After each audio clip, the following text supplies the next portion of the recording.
আসসালামু আলাইকুম বন্ধুরা, কেমন আছেন? আশা করছি ভালো আছেন। আল্লাহর রহমতে আমরাও খুব ভালো আছি। আমি আর আমার ভাইজি বেরিয়েছি। তো আমাদের এখানে একটা বড় ফুটবল মাঠ আছে।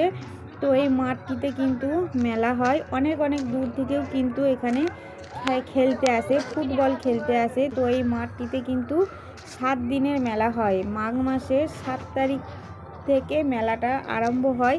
তো সবারই দাওয়াত রইল, চলে আসবেন।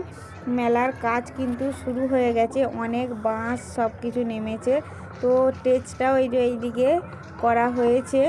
তো দেখুন অনেক কাজ হচ্ছে, কিন্তু মেলার অনেকই এগিয়ে গেছে। তো সবাই কিন্তু দাওয়াত রইল, চলে আসবেন। গীতা এলএলবি আসছে, সিনেমা আর্টিস্টের একটা নায়িকা আসছে এবং একটি শিল্পী আসছে। তো স্টেজ হয়েছে। এই স্টেজটাতে সব ছেলেমেয়েরা খেলাধুলা করছে। তো আমাকে দেখে সবাই হাই করছে যে ভিডিও করছি বলে। তো ভিডিওটি কেমন লাগলো অবশ্যই কিন্তু কমেন্ট করবেন, আর একটা লাইক করতে কিন্তু ভুলবেন না।